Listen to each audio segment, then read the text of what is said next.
And we want to make the panel as interactive as possible, so we welcome all your questions and comments.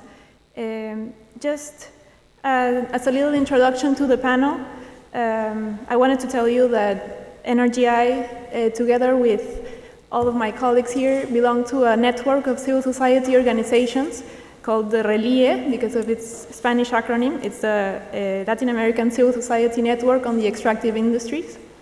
And we have launched a process of research and debate looking at what has been the legacy of the super cycle, so what do our countries look like now after the super cycle, and also debating what is the agenda now after the super cycle.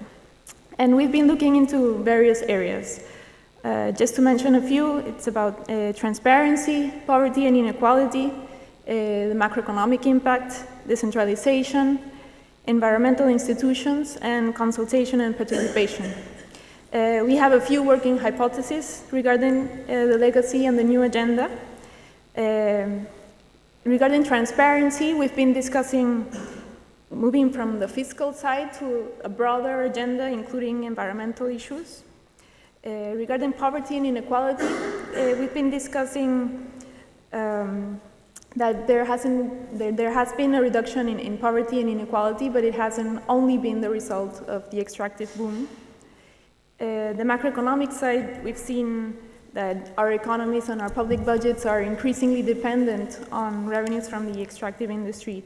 So we need to discuss processes of economic diversification and tax reform to reduce this dependency. Regarding decentralization, the priority given to the extractive industries has stagnated in the processes of decentralization in our countries, and it has also weakened environmental institutions, and as well as consultation and participatory mechanisms. So now we will, with the presentations of my colleagues here, we will look into each of their countries individually and the context more specifically to those countries. And we will start with a presentation by Francisco Cravioto. He belongs to FUNDAR from Mexico. So welcome, Francisco. Gracias. Thank you very much, Claudia, and thank you everyone for the invite and for being here in this panel.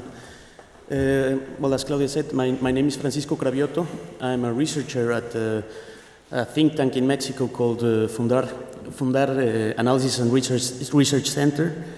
And well, this time the issue I'm going to talk about is what has happened in Mexico with the recent drastic fall in commodity prices. Well, the hypothesis I'm using is that really what the fall both in mineral and hydrocarbon prices, though it has affected Mexico profoundly, that there are so many structural factors that we must take into account about processes that started way before these prices started to fall, that also explain a little bit of the morass where Mexico is standing right now. So, well, this is Mexico. I think it could be we could properly call it a basket case in Latin America about how not to do things. But so, first of all, I'd like to go into the country and give a general outlook of what's happening in Mexico. Not only what's happening right now, but also go a little back for a few years. And well, the thing is, there's been much talk about, well, at least there used to be a couple of years ago, about Mexico becoming the next China or the next India, and most of this was plainly pure hot air, and which after certain corruption scandals where the president was involved, were that there was much change in the international press's perception of what was happening in Mexico. But if we go way back and analyze the last decade, and also go still a little bit back, like all the way up to the 80s, there's actually been very little growth in Mexico since the last 30 years. For instance, Well, right here in this graph, this is Mexico's GDP since 1993 all the way to 2015. One of the things I want to point out here is what happened, especially the first quarter of this year, 2015. This is the year when, at the turn of New Year's Eve, oil prices dropped dramatically. And of course, Mexico being an economy that, although it does not specialize on oil exports, because they constitute less than, well, more or less 10% of GDP, it does present a significant problem concerning government income. And well, this drastic drop in oil prices did brought Mexico's GDP, at least for the first quarter, down for 4.5 percentage points. Although this drop is actually bigger than the drop that happened, specifically in the sector related to oil extractive activities, which was only 3.9%. Well, if we watch this graph, and this is what I was telling you about, going a little bit backwards all the way to 1993, there's actually not been a significant growth in the Mexican economy outside of some, some years taken out of context, such as 1997. That there's actually been, the economy has been stagnated under 2% growth. Taking out, of course, the 1994 crisis and also the world crisis in 2008. But this graph doesn't show much growth along this huge period of reforms and of profundization of a free trade model.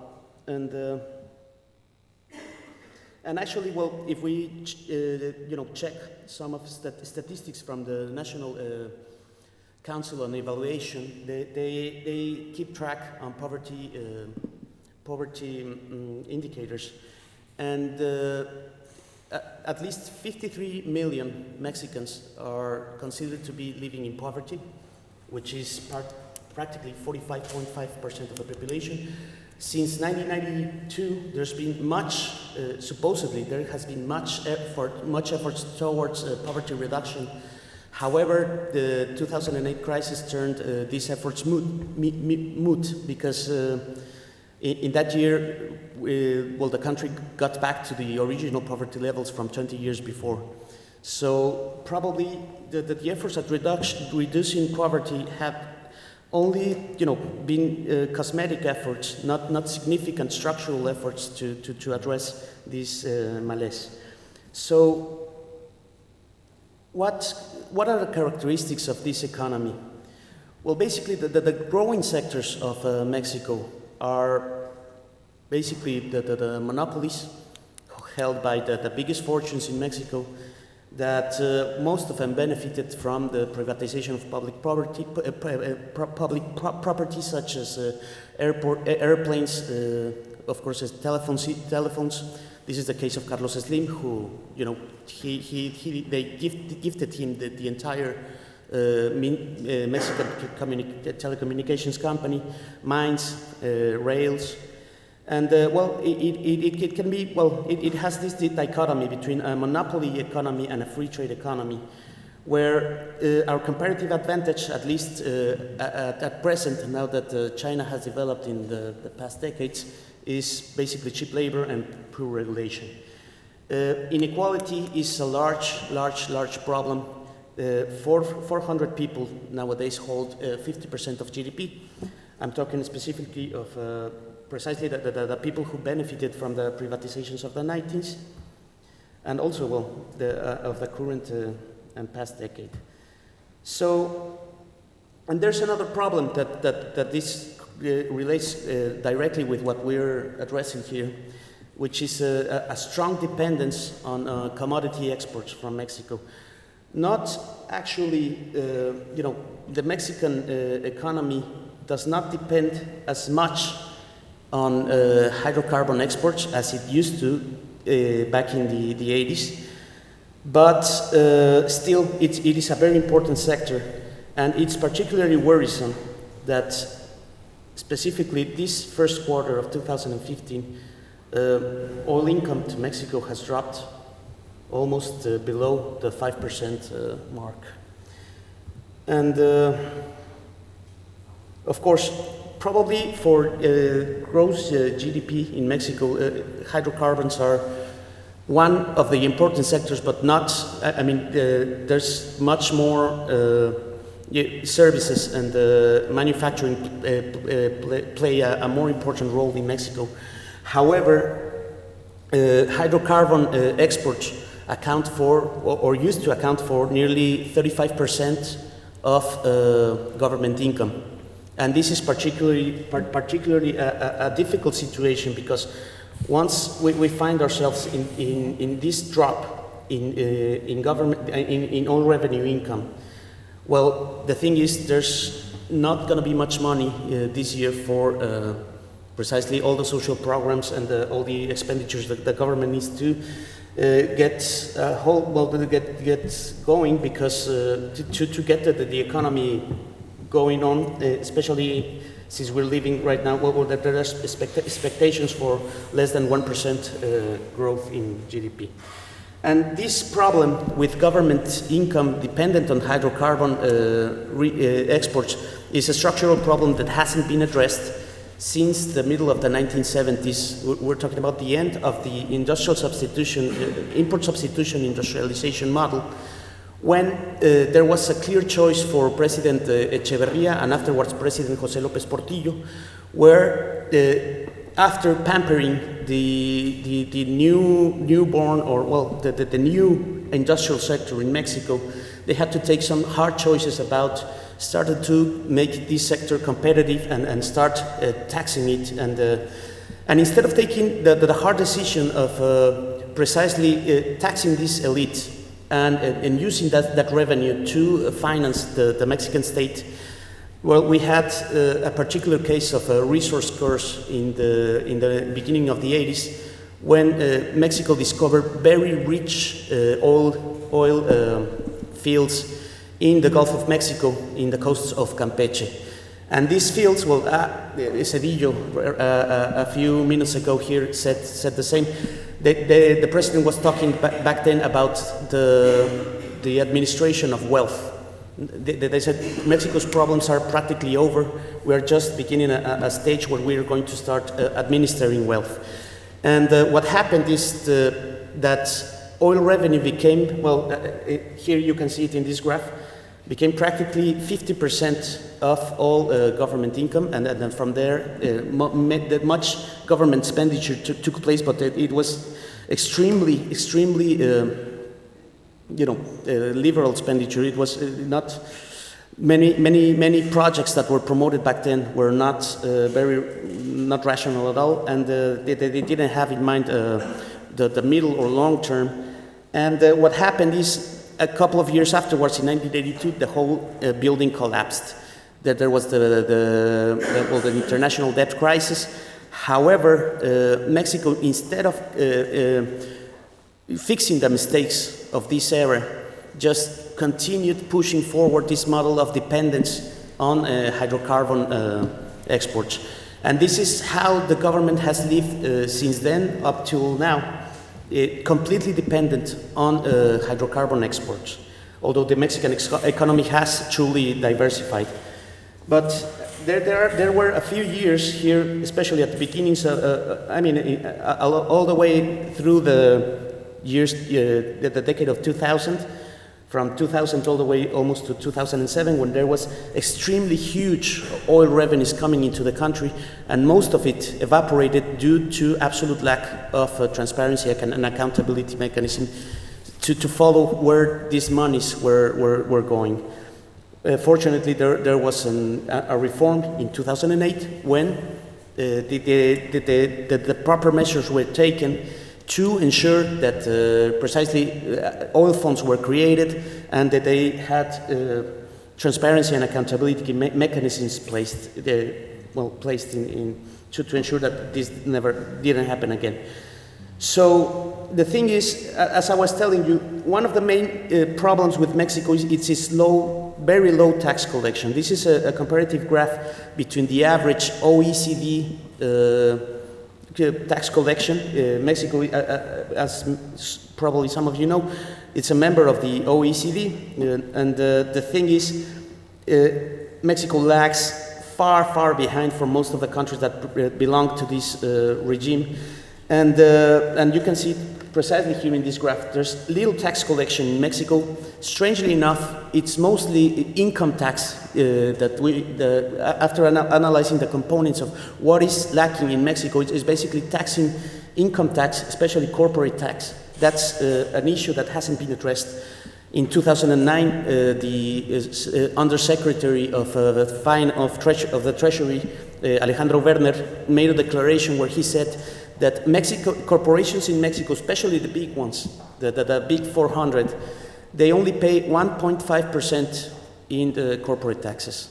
And this probably is one of the explanations why the Mexican government is underfinanced, and why it depends so much on hydrocarbon revenue.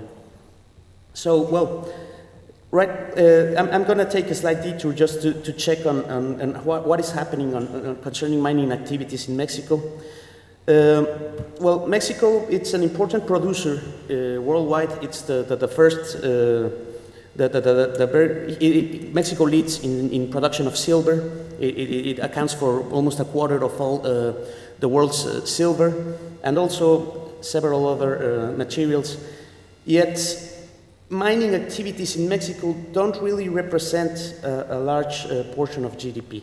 As you can see here, they have, at least up till 2012, they managed to reach barely 1% of GDP in Mexico.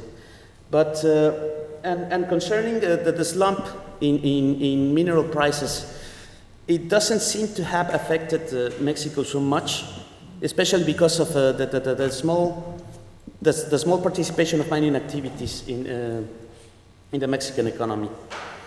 So, moving ahead, however, there seem to be, other industries dependent on mining activities seem to have recovered as well after experiencing a slight bump due to the fall in prices. However, this wasn't as bad as the 2007 crisis. So, one thing concerning mining concessions in Mexico, Mexico is practically completely filled with mining concessions, all of its territory. And there are right now there are 25,000 concession titles, and they have experienced a slight slump after the fall on mineral prices. However, this is almost, it used to be 16% of Mexican territory that was free for mining activities, but now it's a little bit like 13%. And concerning employment, I'm going to skip ahead, but it's not really significant. It's just a very small part of Mexico's workforce.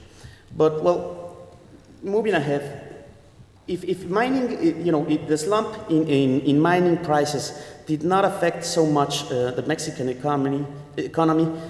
As I said before, oil and gas was precisely it was a sector that was particularly affected by this slump. But I'm going to move ahead because they said I had only 5 minutes more. But there was another factor that took place at the same time, right before the slump in oil prices, which was the energy reform in Mexico. And there was a profound reform, as you may probably know. Mexican oil activities took place under a state monopoly up till 2013. After the 2013 energy reform, the sector was completely liberalized. Now any company can do extraction and exploration and extraction activities. Also engage in oil refineries and petrochemical activities, which were also forbidden before. And this is a map of the sites in Mexico that have been opened to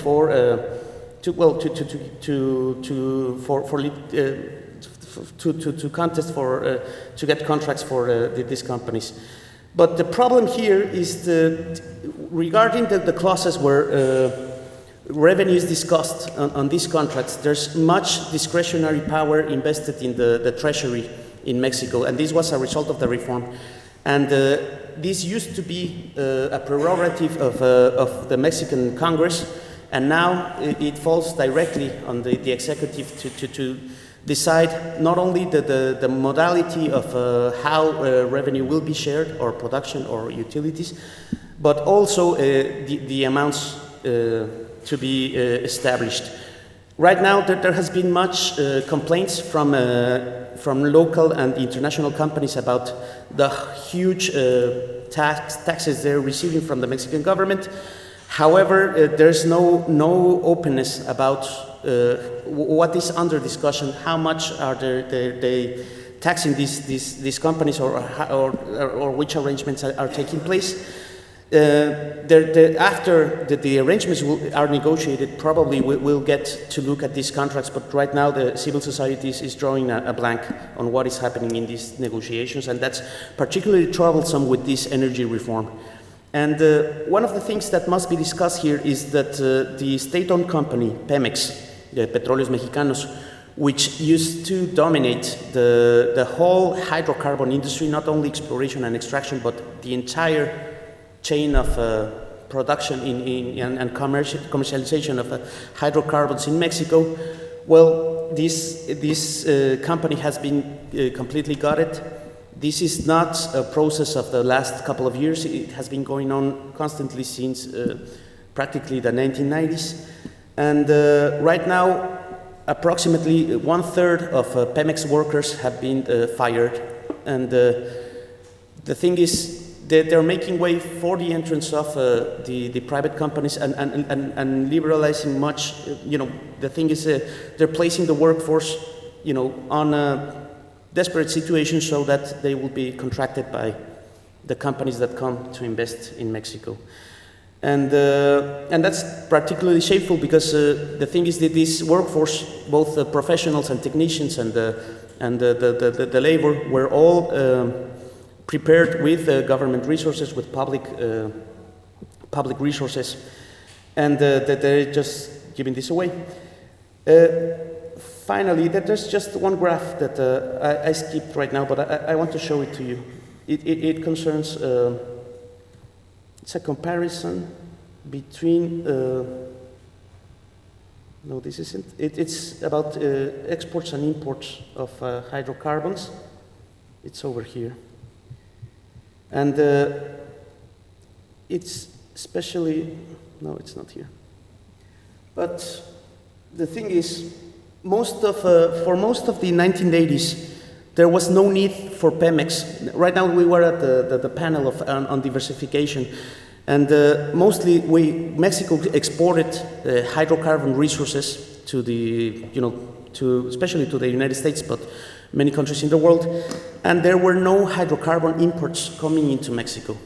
After the 1990s, slowly but gradually and consistently, imports of petrochemicals, of fuel, and of natural gas started flowing into the Mexican economy, churning around this very positive balance of payments, turning it on its head. And the thing is, what this phenomenon explains is that there's been a systematic, process of stopping, of not, that there was no investment coming into the company for so many years, and these areas especially of production of added value products were abandoned. And this lesson, I was thinking about this on the other panel on the diversification, because the thing is, many other countries were talking about what they would do if oil revenue started coming into their countries. And Mexico had it, I think we had it figured out so many years ago, back in the 70s. We had a very strong production of added value hydrocarbon products. We had a very strong company that didn't only specialize in exploration and extraction, but also on the secondary industrial processes of hydrocarbon production and derivatives. And the thing is, that was left to rot, and as well as Pemex's own account, own financial balance, and the results is Pemex was left in tatters, and right now it's like the vultures are coming to feed on it. So, well, a few, as a conclusion, just a couple of pointers here. First of all, this energy reform has already passed. Things have changed drastically in Mexico for the hydrocarbon extraction sector, and there's not much transparency and accountability to back these changes so that we can ensure that, that there will be no corruption or mismanagement of public goods such as the oil within our soil. And also another thing, there's an urgency. This is a structural urgency, probably one of the most urgent things in Mexican politics, and there must be a profound fiscal reform so that precisely we can stop depending on oil income and use this as an extra income that may push us forward towards more development, instead of what has happened for the past 30 years, which is that most of all hydrocarbon income coming to Mexico has been spent, or rather thrown down the drain of how do you call it, account spending? No, gastos. Bueno, you know, not investing it, not using it for infrastructure, for development, etc. But thank you so much. My name is Francisco Cravioto, and thanks. Thank you.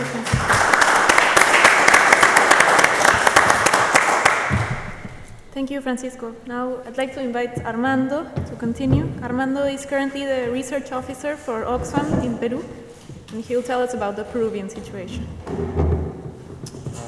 If I can get some technical help in order to show my presentation, please. It's already in the desk. Yeah, but you got unplugged, I guess.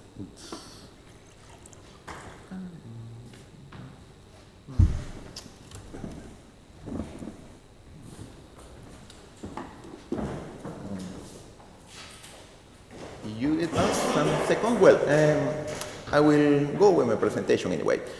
I am from Peru. I work with OXFAM in Peru in issues related to research and advocacy linked to the extractive industries, and I am here to give you some information about what is happening in my country regarding the end of the boom, the commodities boom, which ones are the consequences, what is the balance, and what is the agenda that we are facing now. The first thing that I would like telling you is that a commodity boom or super cycle in my country is nothing new. Actually, the history of Peru is full of previous past episodes where, as a natural resource-rich country, we had the advantage of having an economic boom related to different natural resources. What I can say about that is that, unfortunately, it seems like we are unable to learn from our past episodes. 1 second. I think we are getting some help now. Oh, great. Great.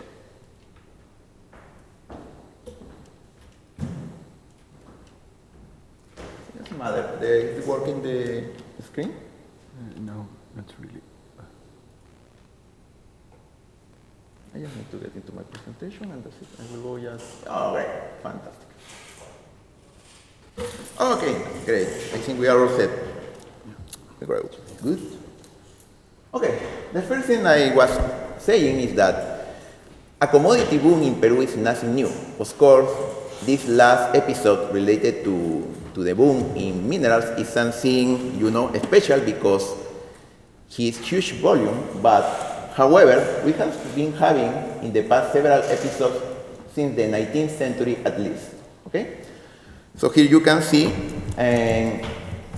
during the current century there has been a commodity boom related to gas, fish meal, but particularly to metals. And as I was telling, apparently we Peruvians are unable to learn from our past episodes and our past mistakes. In any case, if we are going to do a balance on what happened during the commodity boom in Peru, we must say that there were obviously some advantages. It's undeniable that the extractive industries have played a key role on promoting not only growth, but also fiscal expansion, and as a consequence, a social improvement. We can see that, for example, we have accelerated growth during the last 10 years that is obviously related somehow to the commodities boom. We also have a fiscal bonanza. You can see how the public budget increased significantly in the last 10 years also. And we have a very significant social improvement. We reduced by half our level of poverty rates, monetary poverty rates. So we will say, well, this is the case of a country that got just advantage from the commodity boom. However, if we are going to have a balanced analysis, we need to realize that there are also limits and shortcomings related to this model. There are, of course, economic, social, political, and institutional disadvantages or shortcomings. I am not going into detail of everything because probably most of all these disadvantages are also happening in other resource-rich countries. However, I will give some specific points that I think are pretty interesting. Well, the first one is what happened with the Peruvian economy. The Peruvian economy, in my opinion, has the characteristic that is with 3 under and 3 over. Under competitive, under developed, and under diversified. And the 3 over dependent, over concentrated, over centralized. That was before the boom, that was during the boom, and that continues past the boom. At least, and the question is, well, what happened that we were unable to take advantage of the increased revenues and the opportunity to really not only diversify and expand our economy, but also to transform it. And that brings the issue as well, diversification, transformation, and what happened here. Here we can see the export basket of Peru in 2000. As you can see, most of the primary resources play a leading role in the basket, including fish meal coming from fishing, but there are also some space for some light industry. That was in 2000. But here you can see what happened in 2012. And you can see how the participation, the share in the basket for primary products increased in a significant way. Of course, we need to take into consideration that this is a little bit tricky because, of course, there was in total terms, in absolute terms, there was a significant increase in the country trade levels, and even if the industrial sector was in comparative terms reduced, in absolute terms we were exporting more.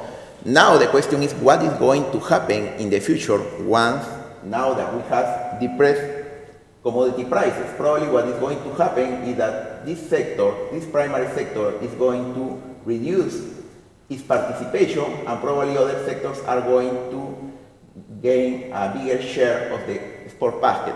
However, the conclusion is that really there was not a transformation in our export structure, reflecting that there was not a real transformation in our productive structure. So there was a missing opportunity to really not just to expand, but also to transform our economy. Another point that is important to show is that, of course, as in other cases, we became very dependent in fiscal terms of the extractive industries. And of course, with all the issues of volatility, you can see how the revenue, the tax revenue coming from the mining and hydrocarbon sector, of course, is closely related to the ups and downs in the international prices. And as you can see, with the data up to April 2016, there has been a real extreme fall, even if that is still partial data, in the revenues coming from those sectors, not only because they fall in the international prices, but also because there has been a significant reduction in the income tax under the pretension of relaunching the economy and promoting private investments. Okay? Regarding the social front, the social sector, well, of course there are good things that I already mentioned: expand social expenditure, monetary poverty reduction, and also significant improvements in health, nutrition, and education. That is important to mention. It was possible to get those social improvements because the Peruvian state had more money. Now that we are getting in a period that we are not going to have so much money, the question is how we are going to ensure that there will be sustainable social spending. In that sense, there were of course something that we can critique regarding, okay, there were perhaps some improvements were not so impressive because, okay, they look okay in paper, but you need to see what is the real impact. One thing is we are talking about coverage of the health system. Another thing is we are talking about the quality of that coverage, okay? And of course, there is the key issues of sustainability and inclusion. And the other thing is that, of course, there is always the risk of the paternalistic drive, that we can develop clientelistic and political manipulation, and also that in the social sector there are widespread conflicts around extractive industry projects, and actually right now in Peru there are several big mining and oil projects that are on hold because social environmental issues. Here you can see the structure of the social conflicts in Peru, and you can see that 2/3 of the total of the whole social conflicts are related to social environmental issues regarding the access and control of water, air, and land, of course related to the extractive industries mostly, okay? And finally, I would like to mention the political cauldron or the political problem that we have been unable to overcome. It's important to mention that not all this is because the extractive industries. However, this boom in the commodity prices and the extractive industries somehow in some issues has increased or extended those problems. The Peruvian state post-boom is the same old and the same old: inefficient, authoritarian, illegitimate, centralist, and unaccountable. And we have a serious problem of political culture. The first one that I would like to mention is that, well, Peru is the poster boy for the multilateral institutions as a country that has made very well, very good, applying orthodox policies. In fact, I would like to mention that in October, we are hosting in Peru the annual meeting, the IMF and World Bank meeting. That is the first time, I think, in 40 years or something like that is happening in Latin America. And well, that is an expression of the support that Peru has in that sense. The second thing that I would like to mention is that there is a technocracy, a dynasty of self-appointments, high-level technocrats inside the state, the Peruvian state, that they are the real power, leading, designing, and executing the public policies, and they are pretty unaccountable. And the third point that I would like to mention is that there has been a rise of destructive laws. I mean, not only legal, but also illegal big producers in gold mining, illegal fishing, and also illegal logging, and that is starting to become a serious social but also political problem. The consequence is that in Peru we have a dysfunctional democracy, and again, we have been unable to take advantage of the commodity boom to change our country, not only in economic terms, but also in social and political terms.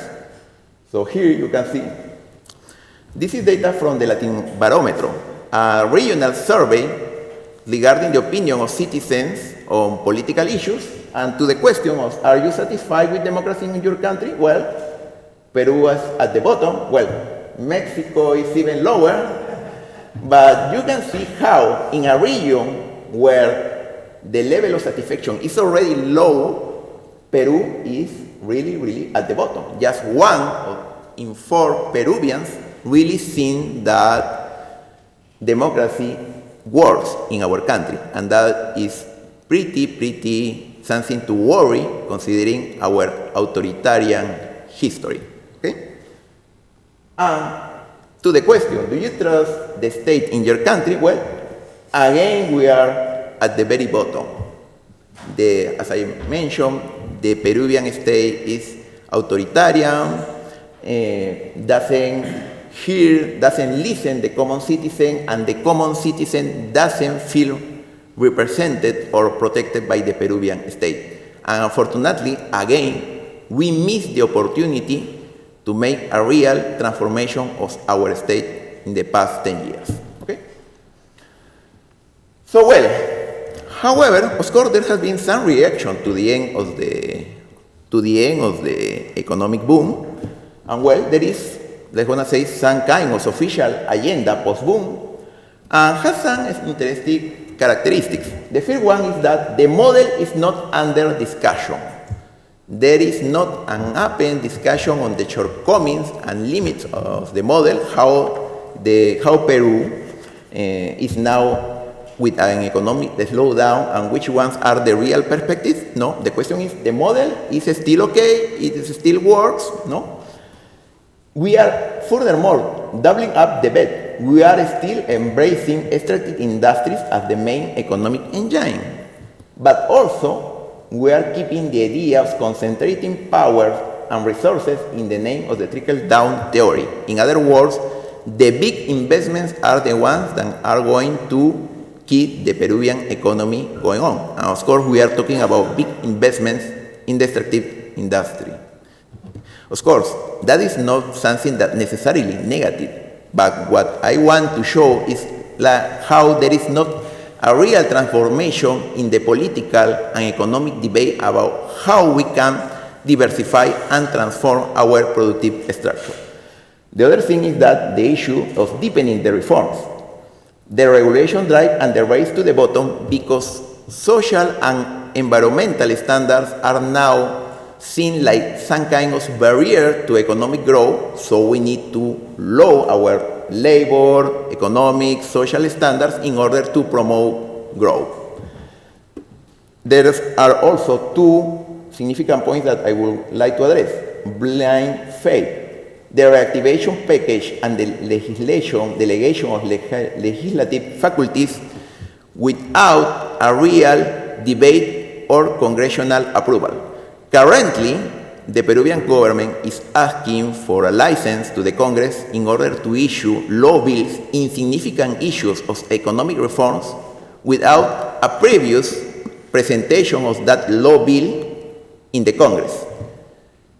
If we are considering that we are talking about a government that is already in its last year and has very low levels of public approval, that is pretty shocking that this kind of government is pretending wide faculties to make legislation. Okay? But also it is important to mention that we are having an increased political instability, witch hunting, and the authoritarian temptation. So, of course, considering our past, our authoritarian past, the question is, are we moving towards a democratura? We don't know. However, well, here you can see some extracts from the macroeconomic report that is let's gonna see the leading document from the Ministry of Economy and Finance, showing what are the main points that is going to address the economic public policy. I am not going to the details, but basically the message is pretty clear. Okay, commodity prices are going down. We are going to have fiscal problems, but don't worry, because you know what? We are going to increase our exports of commodities, so we are going to more than compensate this reduction in commodity prices. So we are, I don't know, the figure is like the tsunami is coming and you are getting even more into the water. I don't know, actually I don't know if that makes sense. Of course, there is some talking about productive diversification, you know, competitiveness, but actually the question is that discussion is going to translate into real public policies or not? Because so far, what do we have in real terms? Well, as I already mentioned, we are rolling back environmental standards, lowering our taxes to bolster economy, blowing backwards on prior consultation and other social issues, no? And the question is, what are we going to get with this? Are we going to get a more democratic, more balanced, more inclusive country or not? I seriously doubt that we are really on the right path to become a more competitive and a more balanced economy. Actually, there is already some discussion if all these measures will be effective in terms of really relaunch the economy, the Peruvian economy. Well, what next? Well, the idea will be how we can shape the post-boom debate. That is already taking place, no? But our challenge is, are we going to will a real balance on extractive industries, or we are just keeping our fingers crossed waiting for the next boom? My impression is that in real terms, the government and the state is just keeping its fingers crossed waiting for the next boom. Okay? Of course, it's necessary to engage in a real debate. I am not going to go into all the details because I already ran out of time, but basically the idea is we need to rethink the model. We need to define what is going to be the new goal, the new paradigm, what as a country we want to be, what as a country we want our economy, our society, and our state to be. Okay? And of course, that brings some specific issues that, of course, they could be an issue to talk longer, but well, I will just say that in Peru, issue that we should be tackling should be a fiscal reform, a serious fiscal reform in taxation and budget, decentralization, a serious decentralization, tackling the issue of competitiveness and productive diversification, preserve and promote social environmental standards, land use planning and prior consultation, and to discuss the issue of sustainable development, the transition and the post-extractivism. In other words, Peru is a country that is a country, not a resource-rich country, is now, will be tomorrow, and for a long time. And we need to take advantage of our natural resources. But as I said before, we need to be aware on what kind of country we want to become, what kind of country and economy we want to be. Well, with this, I am finishing my presentation, and well, thank you for your attention.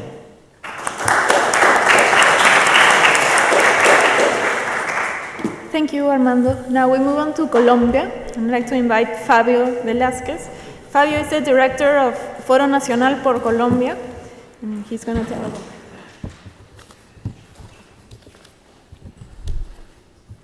Well, first of all, I want to thank NRGI for the invitation to this international conference. And secondly, my English is not so fluent to make a presentation, so I decided to write a paper, and I will read it for you. I know that it's not the best for you, but it's the best for me, and so I'm going to read. The paper has two parts. In the first one, I analyze the principal effects of the super cycle in Colombia, 4 effects, 4 impacts: socioeconomic, environmental, social conflicts and citizen participation, and finally, the impact in governance. And in the second part, I will propose some general strategies for the future agenda in Colombia. Socioeconomic effects. Since 2001, the Colombian economy grew at increased rates, reaching 6.9% in 2007 and 6.6% in 2011. Not all sectors had the same behavior. Industry and agriculture stagnated in terms of their contribution to the GDP, while the mining and energy, construction, services, and the financial sectors maintained a reasonable rate. However, the creation of direct employment in the mining sector was very low, representing only 1.1% of total employment in Colombia. Additionally, the sector tends to work under a scheme of enclave economy with few economics linkages and low impacts on the local and regional development. One of the most important economic effects of the commodity supercycle has been the increase of state revenues. Royalties multiplied by 3.3 and taxes by 5.4 between 2005 and 2012. This allowed the Colombian government to improve its capacity for social investment through the delivery of the royalties to the subnational authorities.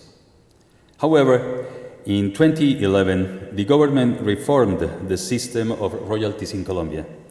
Three major changes were included. First, the drastic reduction in the amount of royalties that go directly to the territories. Second, the distribution of the royalties among all municipalities and departments, not only the producing regions. And third, the creation of several funds where the central government has a strong decision-making power. This reform led to a recentralization of resources and a significant reduction in royalties for the producing regions. Poverty decreased in Colombia between 2002 and 2014. Apparently, there is a direct relationship between the rise of the extractive sector and the reduction of poverty in Colombia. However, a study led by economist Guillermo Rudas on a sample of Colombian municipalities allowed to establish, firstly, that in the period 1998 to 2005, the municipalities where coal, gold, and nickel are extracted have higher rates of poverty than those where such resources are not exploited. And secondly, that the gap between the mining towns and other municipalities increased for the period 2005-2012. Regarding inequality, although it fell slightly in the past 10 years, it still shows worrying levels. In 2003, the Gini coefficient for income was 0.554. 10 years later, it was 0.539, according to official figures. The index has placed Colombia in 12th position among the most unequal countries in the world. The booming extractive sector produced significant migration of workers from agriculture to the exploitation of natural resources, thus contributing to the stagnation of agricultural production in different areas of the country. But probably the biggest impact of the boom has been the expansion of informal mining and, in some areas, illegal mining.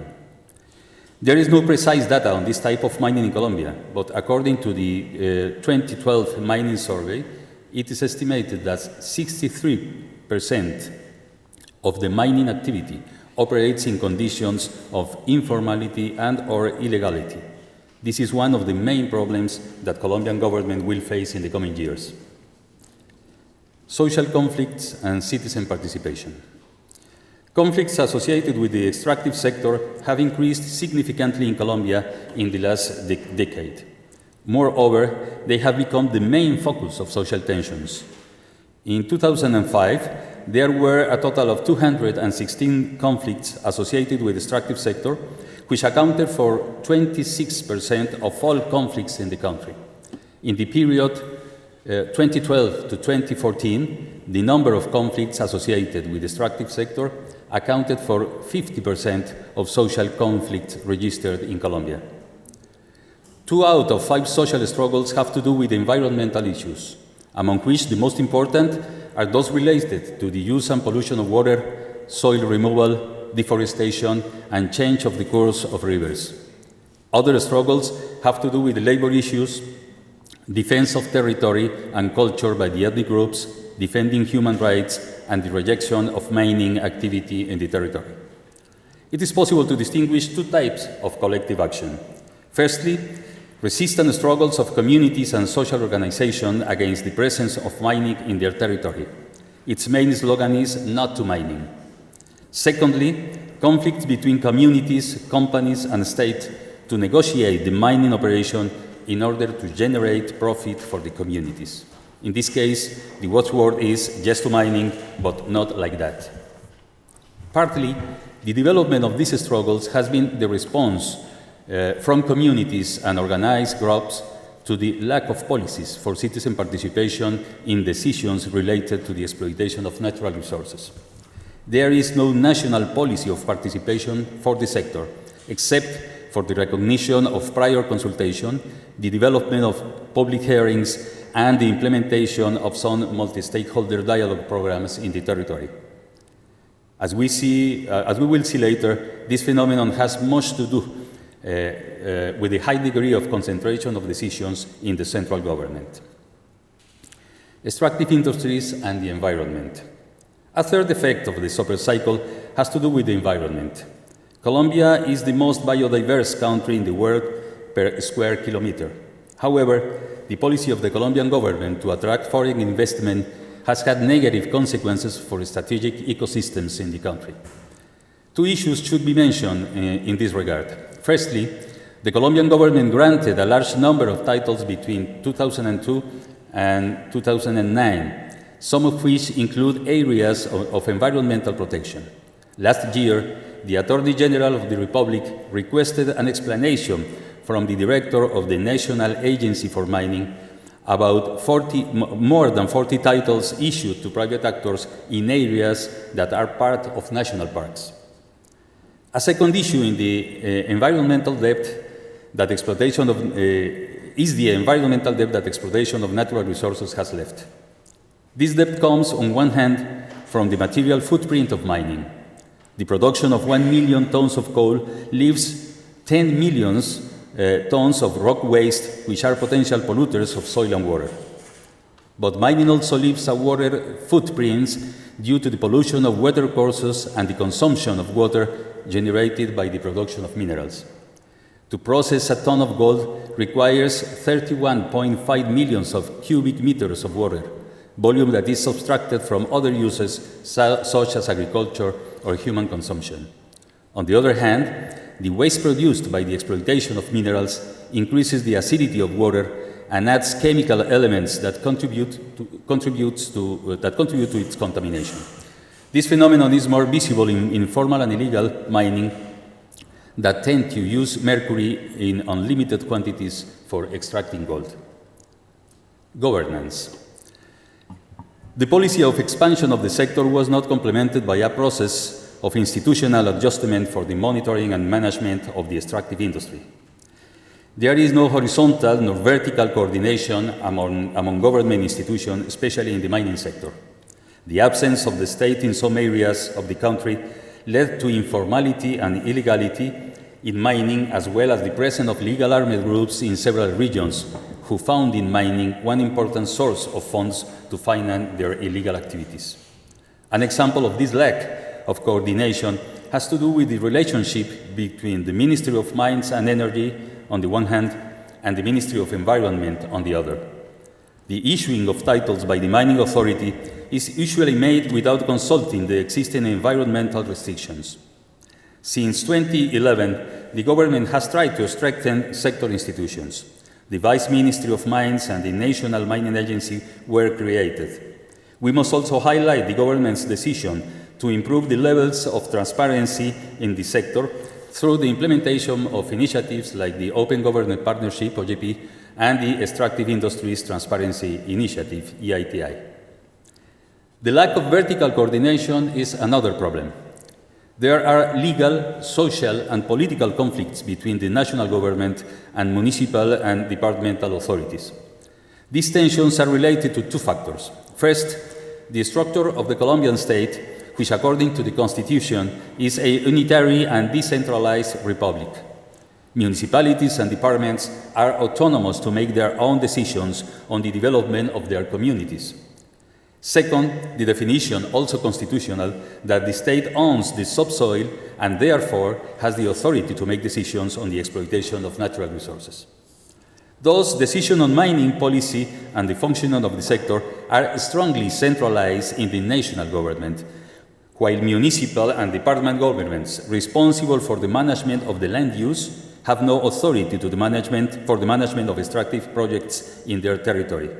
The Mining Code explicitly prohibits local authorities to prevent the development of extractive activities in their territory.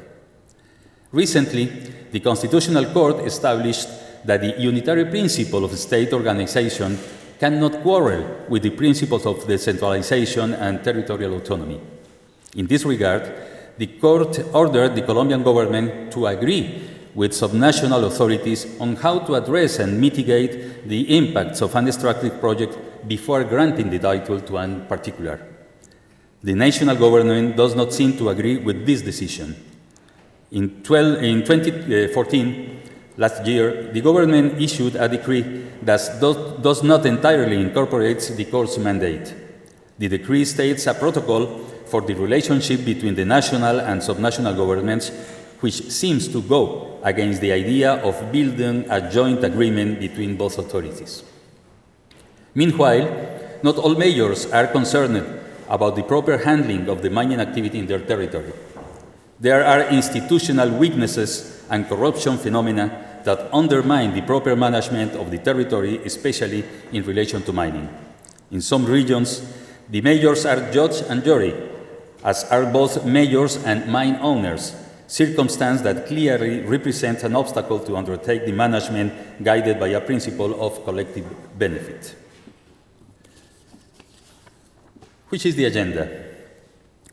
Colombia should implement a complex agenda to address the effects of the super cycle of commodity prices. 7 strategies should be implemented in the short term. They are general strategies, not in detail. Number 1, productive diversification. Colombia cannot continue to depend on the extractive sector as the main driver of economic growth, nor as a source of income to reduce poverty and social inequalities. A diversification policy that promotes economic sectors that generate employment and income for the population is required.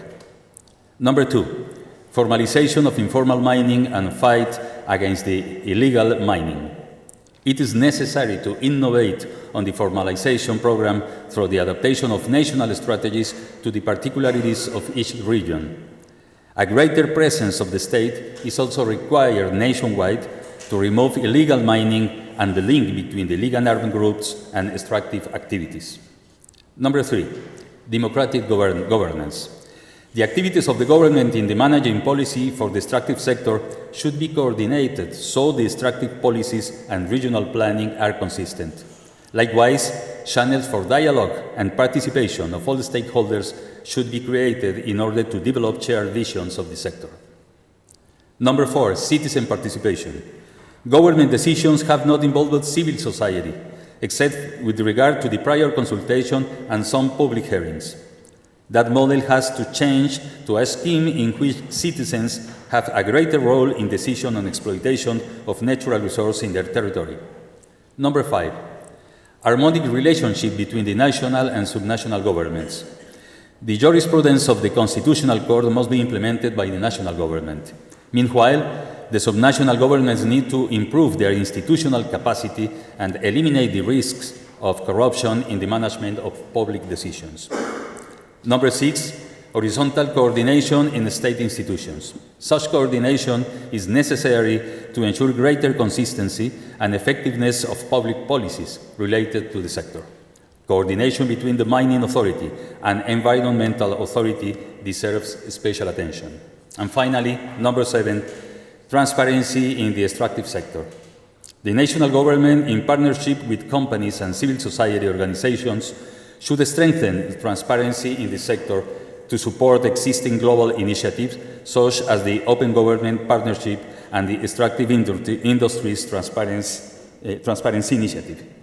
But we must push EITI toward other issues, such as environmental issues, as we are doing in Colombia from the civil society organizations. Thank you very much. Thank you, Fabio. I'd like to invite the panelists to come back, please, to the table. And since we're a little pressed for time, I was thinking that maybe Humberto can comment on the previous presentations and as a sort of kickoff to a dialogue with the audience. So please, Humberto, can you proceed to comment? Hello. Yes. Well, it's very interesting, and I will try to take up on the points that were put by our three friends. Well, I think that the first one that characterizes most Latin American countries is the fact that they are dependent on a few natural resources, some of them minerals, others oils and gas, and others like Argentina or Brazil that we did not mention here, dependent on agricultural commodities. But anyhow, I think that is a very important question. The IMF says that when you have 25% over 25% of exports coming from commodities, you are already an export-dependent country, a natural resource-dependent country, and this has impact in the GDP and also in fiscal revenues, because you are subject to the volatility of these prices. And I think that what we see now after the end of the super cycle is that this volatility that has now expressed itself is hitting very hard our countries. And this volatility also shows the vulnerability of having of this dependence on prices of commodities. But I would say that one second thing that is very, very important is the fact that our elites or presidents or political class, business also, entrepreneurs, and the media also has been saying that Latin American countries are in the same path that Asian countries followed. We are both continents, like being our growth is export-led growth. For one thing, this export-led growth tries to say that we can bypass the domestic market and go directly to exports. Well, but that's an academic discussion. The matter of the fact is that in Latin America, we say that we are growing in the same way that Asian countries grow. But there is a big difference. Jose Antonio Ocampo, who is now in the University of Colombia, he was in ECLAC, he very clearly says that one thing is to have orthodox export-led growth, which relies in comparative and static advantages, like our countries, and one other thing is to have an industrial base and export value-added products and have productivity and competitiveness in global markets like Asian countries do, mostly China and then South Korea or other countries of the region. So even though we have had export-led growth, it is not the same. So that is an issue that comes very much into our countries because there is a complacent, I don't know if that is a word, but an auto-satisfaction of the fact that we've had 10 or 12 years of growth. This is coming from investments in oil, in gas, in mining, or in agricultural products. Why not maintain the automatic pilot? Just keep cruising, and as we have seen here, poverty has diminished, some inequalities have also diminished, a lot of shopping malls all over the place, a lot of credit, and if we are growing like that, why shouldn't we expect that we are going to have 10, 15, or 20 years more of the same. So why change the model? Or why change it? Why do something else?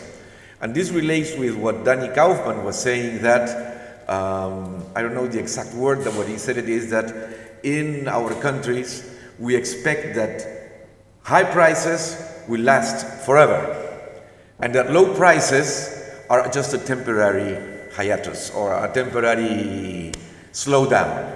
So let's not get desperate.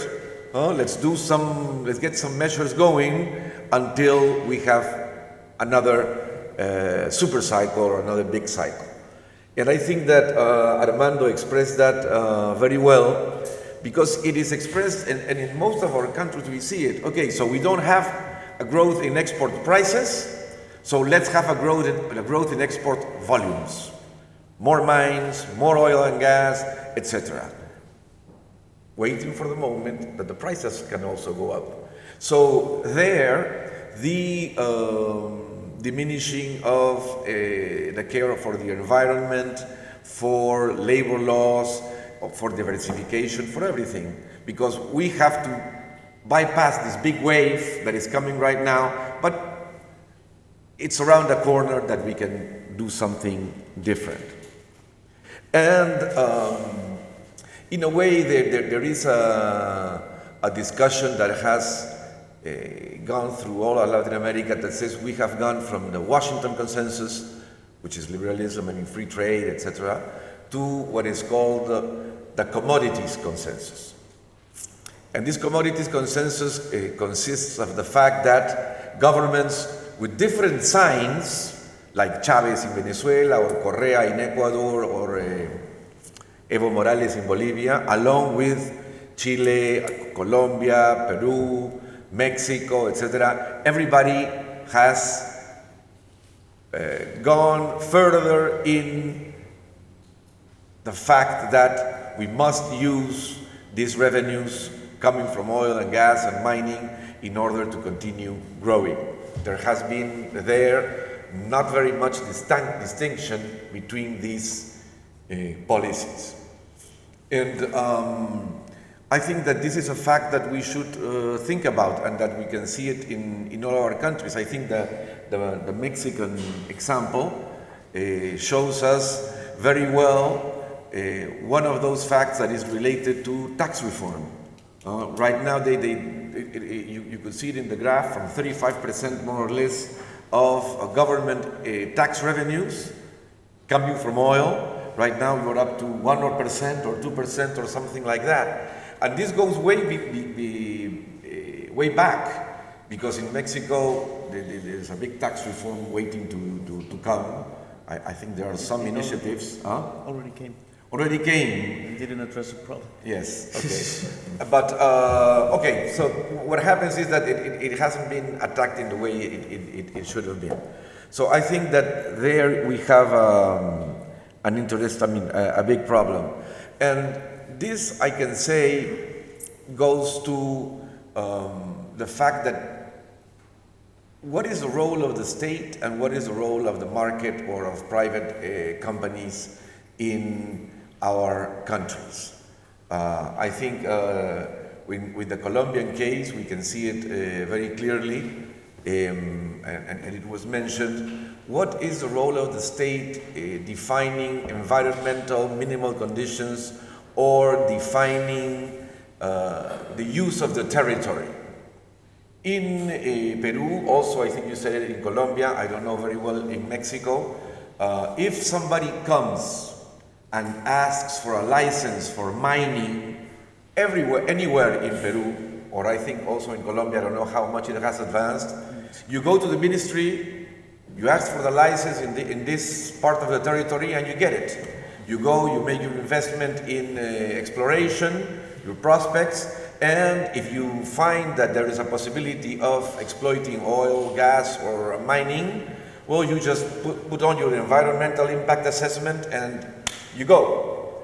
There is no territorial order done by the state in order to say, well, in this part of the state, we are going to promote, let's say, agriculture or some kind of an industry. Here we have glaciers, so we are not going to permit these industries. And here we have natural protected areas, like for example the Yellowstone Park. If somebody in the United States wanted to do mining in the Yellowstone Park, it wouldn't be allowed. Huh? Okay, so that kind of territorial order we don't have in our countries. And I think that that is one of the facts that leads us into this quantity of conflicts that have been exposed in the case of Peru, of social conflicts. Because when oil prices or mining prices go up, the interests of foreign companies goes up. And they come all over, and as we are a mining province, so you get a lot of licenses and you get a lot of conflicts with people that were living there, and that suddenly you see another interest coming in for extractive reasons.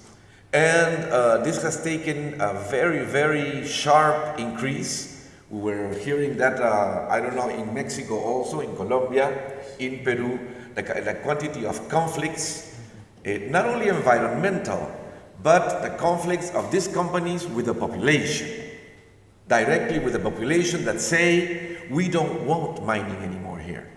We don't want oil and gas. And it's not even the political parties, or it's not even, it's just the people saying, we want a different kind of living. We cannot tolerate, or we don't want this. And I think that this is a big discussion that we have to open in our countries, because there is a, I don't know if you could call it a theoretical current, which is called extractivism. That you are against any form of extractive industries. So you don't want any mining, you don't want any oil. I mean, there's a lot of reasons. I mean, there's contamination, there's everything that you can think of. So extractivism, I mean, let's say zero extractivism says we don't want any extractive industries at all in our countries. And then there is the fact that you say, well, we have to go in transition to a post-extractive society, or to an industrial society, so we can allow some industries in the mining or in the oil sector, but all the time having in mind the fact that we want not to be dependent on natural resources because of what we have said. And I think that is very, very important. Just two things to finish, and I think I'm making a synthesis of what has been said. It is the fact that, I mean, if we see it in economic terms, ECLAC, the Economic Commission for Latin America of the United Nations, 40 or 50 years ago, they talked about the structural heterogeneity. We are countries that have very important industries with the latest innovations, and at the same time we have sectors of the economy growing food with prehistorical instruments. So this structural heterogeneity, what happens is that you have very precise sectors like mining, oil, finance, that employ very little people, but have a lot of productivity and a lot of value added and a lot of profits. But then when you go into services, manufacture, agricultural, you have big chunks of population there, but with small productivity, small value added, and small profits. So when you have a vision of the country, you have a curve like this. Very high productivity with very little people, and then diminishing productivity and value added and a lot of people there. In the contrary, if you see a country like Belgium or England or some other ones, you have a structural homogeneity in the fact that more or less, not all, but more or less sectors of the population have the same income, the same the profits, the same technology, etc. So what can we do to leave this dependence on exports that are from raw materials? I think that is the big question. What can we do in order to have structural homogeneity? And this can only happen if there is a twist to other policies.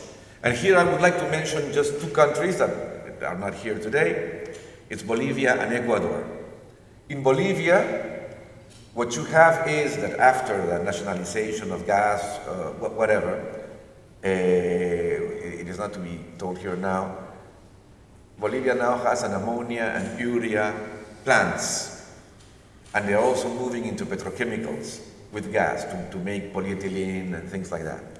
So they are saying, we want to use our natural resources in order for them to be a vehicle for industrializing.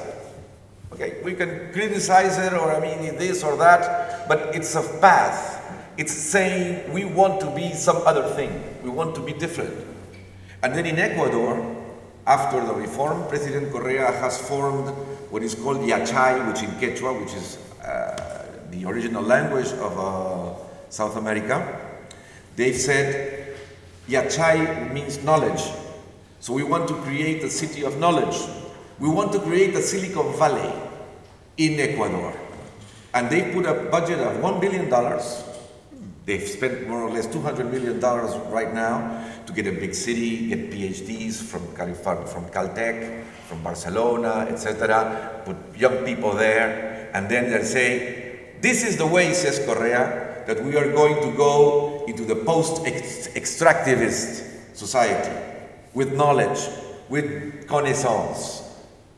I mean, whatever, I mean, we can criticize it, maybe it's not exactly what we should follow, but I think that these examples tell us how or what could we be doing in order for us not to be, you know, I mean, natural resource, I mean, rich, resource-rich, natural, I mean, no, something like that. Okay, that we are rich in natural resources. That, I think, is one of the most important questions that have been raised and that I think we can discuss right now. Thank you. Thank you, Humberto. I have to apologize to all of you. We've run out of time. So I have to encourage you to approach us and continue this conversation over coffee. So we're done. Thank you very much for being here, and thank you to all the panelists. Yes, thank you for your presentation.